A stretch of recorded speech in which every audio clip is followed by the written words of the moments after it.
I was 13, that awkward age where the thrill of being home alone for the night was enough to make me feel grown up. My parents had just started letting me stay by myself overnight, and I relished the freedom. The only rules were simple. Don't leave the house and don't have anyone over. Easy enough. I loved the solitude, the chance to blast my music and lose myself in video games without my dad's constant nagging. That night, a storm rolled in, transforming the evening into something cozy and atmospheric. I loved thunderstorms, the rhythmic drumming of rain on the roof, the occasional flash of lightning, and the deep rumble of thunder that followed. It made the warmth of home feel even more comforting. I decided to move my Xbox from my room to the den downstairs. The den had my dad's big flat-screen TV and an incredible Bose sound system, which I never got to use unless I was alone. It was the perfect setup for a night of gaming. The den was a cozy space, a half flight of stairs down from the living room, with large windows that faced the backyard. The storm was raging outside, but inside I felt snug and secure. I settled in with my controller, the game volume cranked up, and my headset connected. My friend Cody and I were playing together online, talking trash and laughing as we fought our way through the latest Call of Duty installment. Everything was perfect until I heard the doorbell ring. The sound was jarring against the backdrop of the storm. It was already past 9, so I was startled. I told Cody someone was at the door, and he joked that maybe it was my parents coming back early. But they wouldn't ring the bell. They had keys. Curiosity got the best of me, and I paused the game, heading upstairs to the front door. I hesitated for a moment before calling out, "Who's there?" A male voice on the other side responded, "I need to use a phone." Something about his tone set off alarm bells in my head. My gut told me not to answer, so I stayed silent and crept back downstairs, hoping he would think no one was home and leave. The doorbell rang again. My heart pounded in my chest, but I stayed put, ignoring it. Cody's voice crackled in my headset, asking if I was okay. I muttered something about a stranger at the door, and he agreed I shouldn't open it. The doorbell rang a third time, but then it stopped. I sat there, straining to hear any sound over the storm. After what felt like an eternity, I let myself relax, convincing myself that whoever it was had given up and left. I tried to get back into my game, but the unease lingered. Just as I was getting comfortable again, I heard a creak to my right. My blood ran cold as I turned to see the back door slowly closing, and a tall, shadowy figure stepped inside. My first instinct was to run, and I did, dropping the controller and sprinting towards the office door. The headset cord yanked out of the controller as I slammed the office door behind me and locked it. I barely had time to catch my breath when the door handle rattled violently. The stranger on the other side was trying to get in. My heart raced as he knocked on the door, his voice muffled but menacing. "Little boy, I just need to use your phone," he said, but there was a sinister edge to his words. The knocking turned into pounding, and his voice grew louder, angrier. "Open the door, you little," he screamed, the force of his blows making the door shake. I knew I had to get out of the house. The office had 2 doors, one leading to the den and the other to the garage. My only chance was to make it to the garage and escape through the door. I pressed the button to open the garage door, the motor whirring loudly, and prayed the man couldn't hear it over the storm.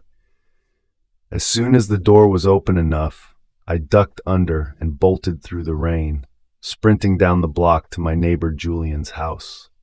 I banged on Julian's door, breathless and soaked, hoping the man wasn't following me. Julian opened the door, and I collapsed into his arms, babbling about the break-in. He quickly called the police while his wife tried to calm me down. The wait for the police felt like an eternity. When they finally arrived, I led them to the house. They found the garage door open and cautiously entered. After a few tense minutes, they emerged with a disheveled man in handcuffs. He was yelling incoherently, insisting that the house was his and that I was his son. It was clear he was either drunk, high, or just completely unhinged. My parents pressed charges and the man was taken to jail. His name was John McCarty, and he was charged with criminal trespass. But even though he was locked up, I couldn't shake the fear that he would come back one day. The thought of him knowing where I lived haunted me for a long time. Thankfully, it was just a random encounter, and he never returned. But that night, the thrill of being home alone turned into a nightmare I would never forget. It was around 4 a.m., and everyone else in the house was asleep. My mother and both of my grandparents. For the past couple of months, we had been getting hit by major thunderstorms at least once a week, and that night was no different. I always loved thunderstorms, especially at night. There was something oddly comforting about the sound of rain hammering against the windows, the occasional flash of lightning illuminating the room for a split second. But the wind always unnerved me. It could be soft and gentle one moment, and then, without warning, it would roar like a freight train, rattling the windows and making the whole house creak.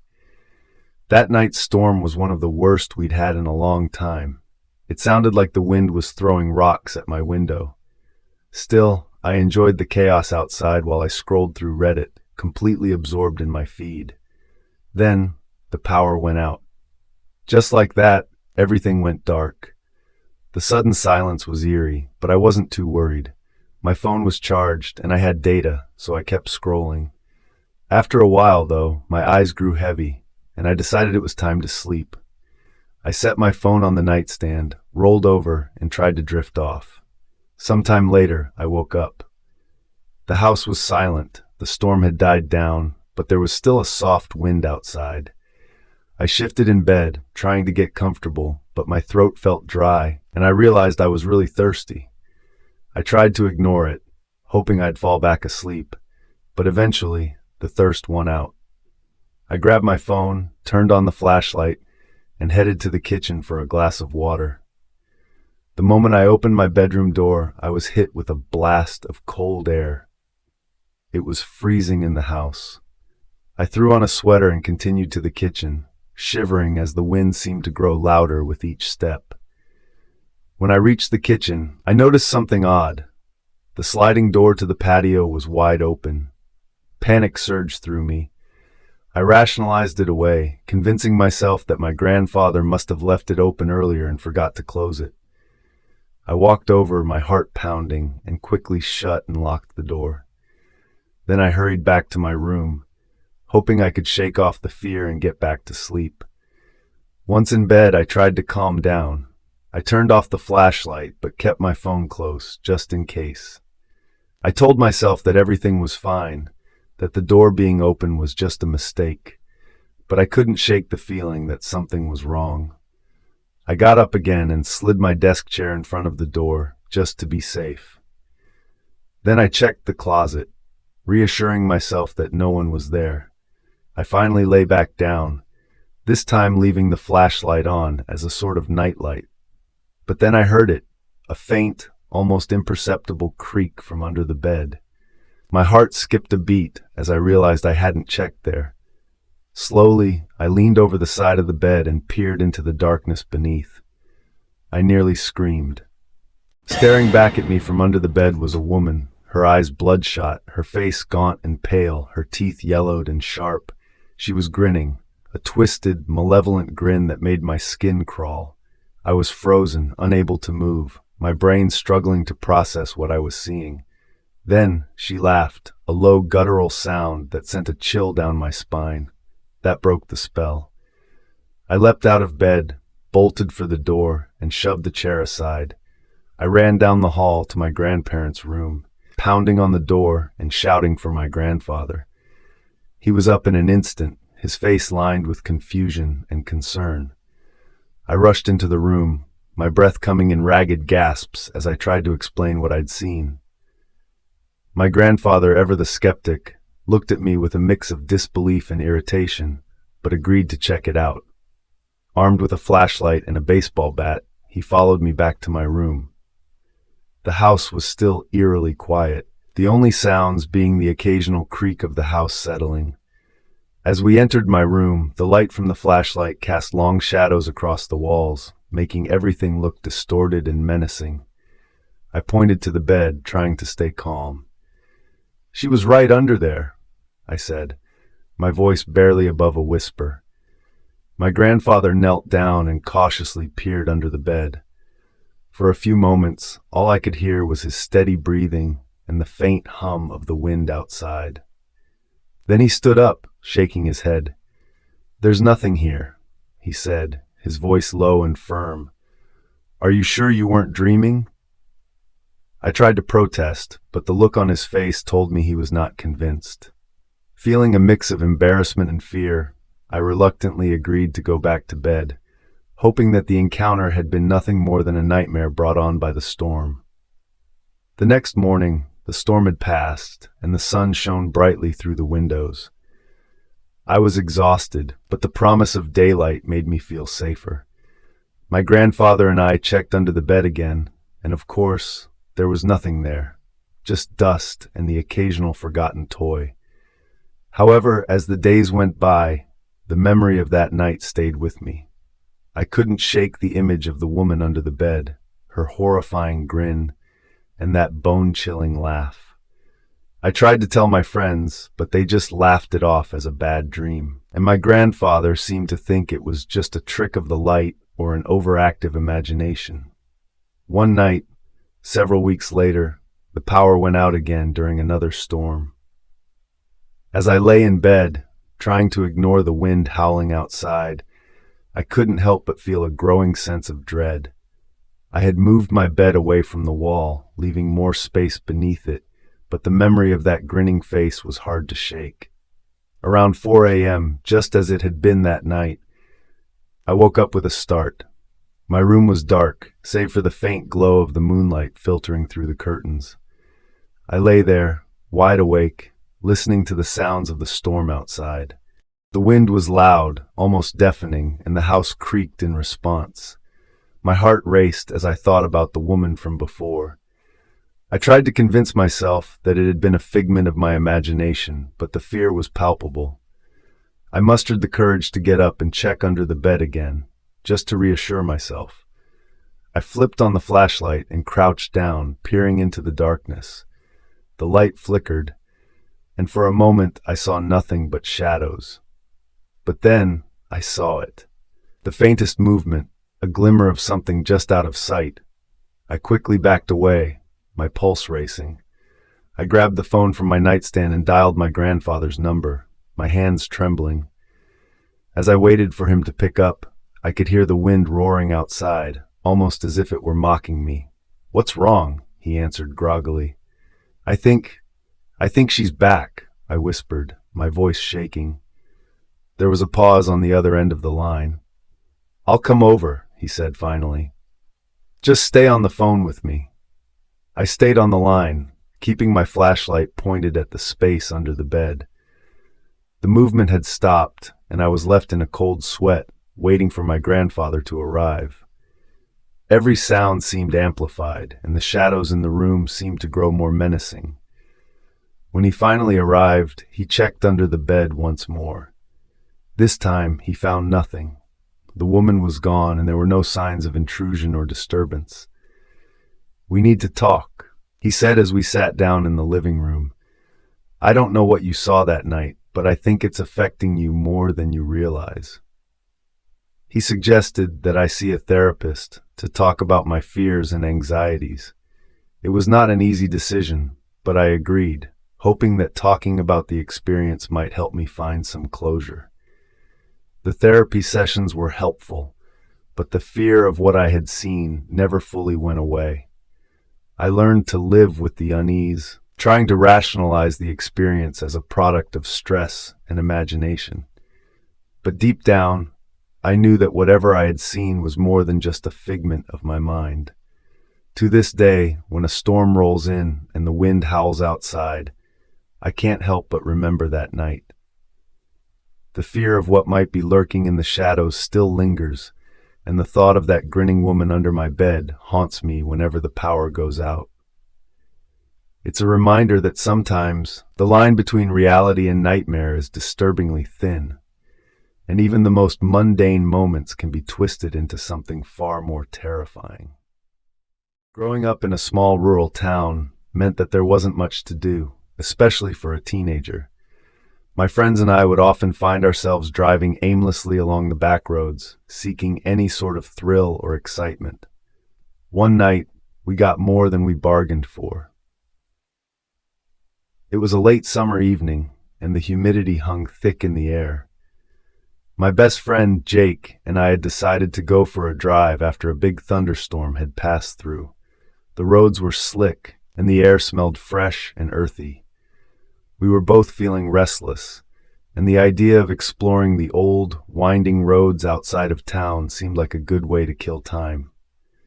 We were driving down a particularly remote stretch of road, the kind that was more dirt than pavement. The trees on either side formed a dense canopy overhead, making it feel like we were driving through a tunnel. The headlights of Jake's old car barely pierced the darkness, and the only sounds were the hum of the engine and the occasional call of a night bird. We had been driving in silence for a while when Jake suddenly slowed down. Up ahead, barely visible in the dim light, was a figure standing by the side of the road. As we got closer, we saw it was a woman, drenched from head to toe, her clothes clinging to her like a second skin. She looked disoriented, her eyes wide and panicked. "Should we stop?" I asked, already feeling uneasy. Jake hesitated, but eventually pulled over a few feet away from her. We rolled down the window, and I leaned out slightly, trying to get a better look at her. She seemed out of place, as if she had wandered there by mistake. "Are you okay?" Jake called out. "Do you need help?" The woman didn't respond right away. She just stood there, staring at us with those wide, frightened eyes. Finally, she nodded slowly. "I was in an accident," she said, her voice trembling. "My car, it went off the road." Jake and I exchanged uneasy glances. This stretch of road was notorious for accidents, especially after a storm.